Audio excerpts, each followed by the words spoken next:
Behind the solid sandstone desk, a very attractive, groomed, blonde young woman smiles pleasantly at me. She's wearing the sharpest charcoal suit jacket and white shirt I have ever seen. She looks immaculate. "I'm here to see Mr. Gray. Anastasia Steele for Catherine Kavanaugh." "Excuse me one moment, Miss Steele." She arches her eyebrow as I stand self-consciously before her. I'm beginning to wish I'd borrowed one of Kate's formal blazers rather than worn my navy blue jacket. I have made an effort and worn my one and only skirt, my sensible brown knee-length boots, and a blue sweater. For me, this is smart. I tuck one of the escaped tendrils of my hair behind my ear as I pretend she doesn't intimidate me. So close, no matter how far. Couldn't be much more from the heart. Forever trusting who we are, and nothing else matters. Miss Kavanaugh is expected. Please sign in here, Miss Steele. You'll want the last elevator on the right. Press for the 20th floor.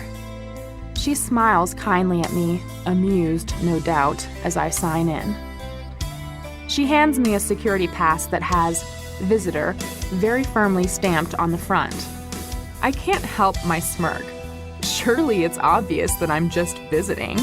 I don't fit in here at all. Nothing changes.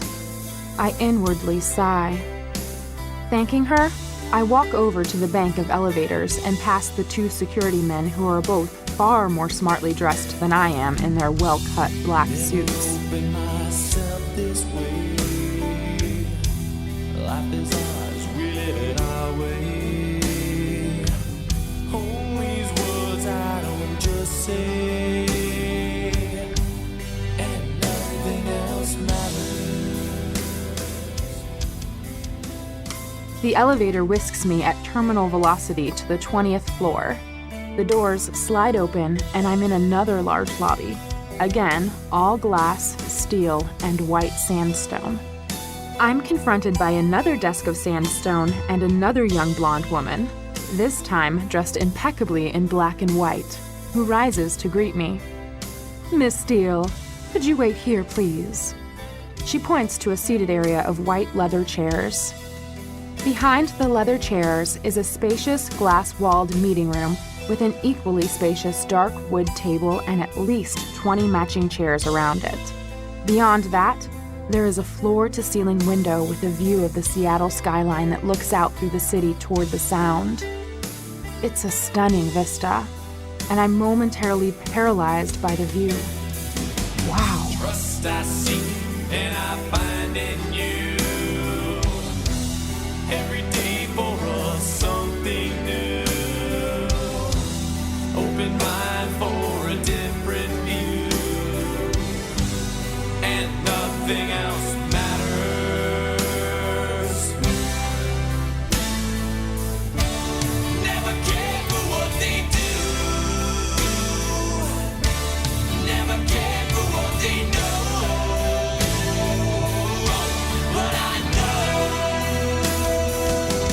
I sit down, fish the questions from my backpack, and go through them, inwardly cursing Kate for not providing me with a brief biography. I know nothing about this man I'm about to interview. He could be 90 or he could be 30. The uncertainty is galling and my nerves resurface, making me fidget. I've never been comfortable with one-on-one interviews, preferring the anonymity of a group discussion where I can sit inconspicuously at the back of the room. To be honest, I prefer my own company, reading a classic British novel, curled up in a chair in the campus library, not sitting twitching nervously in a colossal glass and stone edifice. So close, no matter how far. It couldn't be much more from the heart. Forever trusting who we are, and nothing else matters.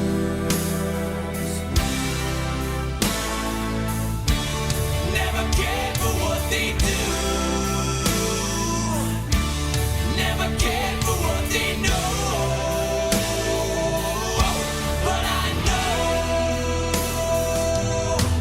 I roll my eyes at myself. Get a grip, Steele. Judging from the building, which is too clinical and modern, I guess Gray is in his 40s, fit, tanned, and fair-haired to match the rest of the personnel. Another elegant, flawlessly dressed blonde comes out of a large door to the right. What is it with all the immaculate blondes? It's like Stepford here. Taking a deep breath, I stand up. Miss Steele, the latest blonde asks. Yes, I croak and clear my throat. Yes. There, that sounded more confident. Mr. Gray will see you in a moment. May I take your jacket? Oh, please. I struggle out of the jacket. Have you been offered any refreshment? No? I never opened myself this way. Life is ours, we live it our way. All these words I don't just say, and nothing else matters. Oh dear, is blonde number 1 in trouble? Blonde number 2 frowns and eyes the young woman at the desk. Would you like tea, coffee, water? She asks, turning her attention back to me. A glass of water. Thank you, I murmur. Olivia, please fetch Miss Steele a glass of water. Her voice is stern. Olivia scoots up and scurries to a door on the other side of the foyer. My apologies, Miss Steele. Olivia is our new intern. Please be seated. Mr. Gray will be another 5 minutes. Olivia returns with a glass of iced water. Here you go, Miss Steele. Thank you. Blonde number 2 marches over to the large desk, her heels clicking and echoing on the sandstone floor. She sits down and they both continue their work. Perhaps Mr. Gray insists on all his employees being blonde. Trust I seek and I find in you. Every day for us something new. Open mind for a different view, and nothing else matters. Never care for what they say. Never care for games they play. Never care for what they do. Never care for what they know. And I know, yeah. I'm wondering idly if that's legal when the office door opens and a tall, elegantly dressed, attractive African-American man with short dreads exits. I have definitely worn the wrong clothes. He turns and says through the door, "Golf this week, Gray." I don't hear the reply. He turns, sees me, and smiles, his dark eyes crinkling at the corners. Olivia has jumped up and called the elevator. She seems to excel at jumping from her seat. She's more nervous than me. "Good afternoon, ladies," he says as he departs through the sliding door. "Mr. Gray will see you now, Miss Steele. Do go through," blonde number 2 says. I stand, rather shakily, trying to suppress my nerves. Gathering up my backpack, I abandon my glass of water and make my way to the partially open door. "You don't need to knock. Just go in." She smiles kindly. I push open the door and stumble through, tripping over my own feet and falling headfirst into the office. Double crap. Me and my 2 left feet.